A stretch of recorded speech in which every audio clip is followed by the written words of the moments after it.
നിങ്ങളുടെ favourite shows ഇനി ഒരിക്കലും മിസ്സാവില്ല. ഇപ്പോൾ C5 കാണും നിങ്ങളുടെ ഫേവറേറ്റ് ഷോസ് തികച്ചും സൗജന്യമായി.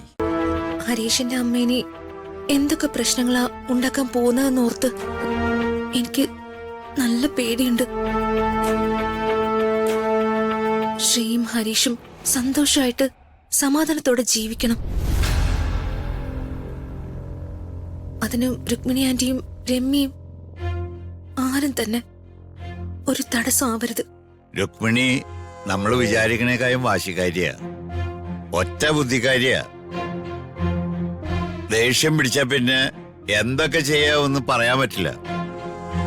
ഹരീഷിന് അറിയാവുന്നതല്ലേ. രാജു,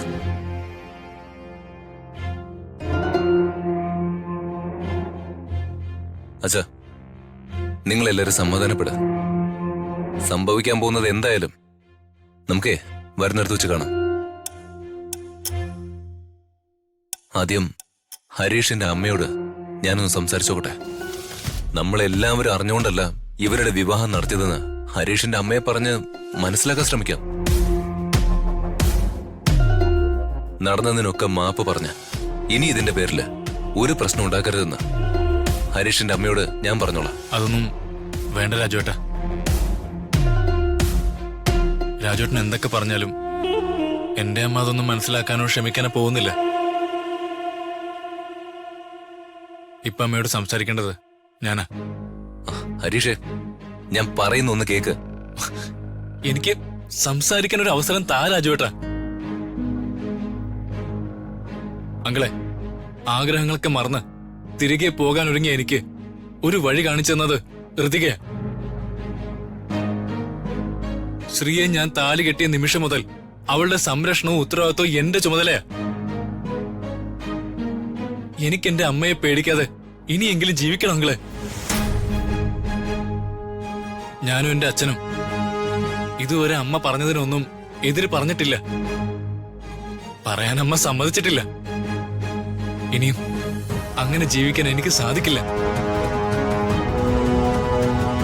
സ്വന്തമായി തീരുമാനമെടുക്കാൻ പ്രായമായെന്നും സ്വന്തം കാര്യം നോക്കി ജീവിക്കാൻ പ്രാപ്തനായെന്നും എനിക്ക് എന്റെ അമ്മയുടെ മുഖത്ത് നോക്കി പറയണം.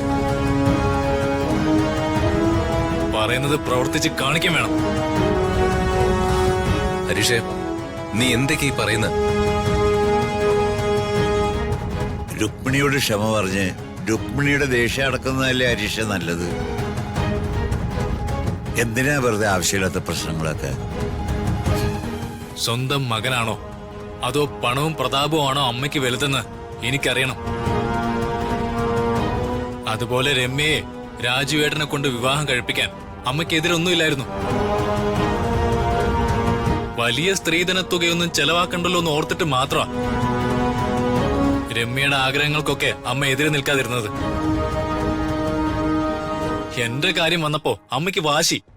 അത് എവിടത്തെ ന്യായമാ? അമ്മ നിധി കാക്കുന്ന ഭൂതത്തെ പോലെ കെട്ടിപ്പിടിച്ചിരിക്കുന്നതിന്റെയൊക്കെ ഒരു പങ്ക് എനിക്കും കൂടി അവകാശപ്പെട്ടതാ. അതെനിക്ക് കിട്ടണം. അച്ഛന്റെ പേരിലുള്ള ഈ വീടും അതും എനിക്ക് അവകാശപ്പെട്ടതാ. ഹരീഷേ, ഇപ്പൊ ഇതൊക്കെ പോയി നിന്റെ അമ്മയോട് പറഞ്ഞ നിന്റെ അമ്മ എന്ത് വിചാരിക്കും? രാജോട്ടാ, എന്റെ അമ്മ ഇപ്പൊ തന്നെ എന്റെ പേരിൽ എന്തെങ്കിലും ഒരു പുകയിൽ ഉണ്ടാക്കിയിട്ടുണ്ടാവും. ഡൗൺലോഡ് ചെയ്യൂ C5 ആപ്പ്. കാണൂ എല്ലാ എപ്പിസോഡുകളും സൗജന്യമായി.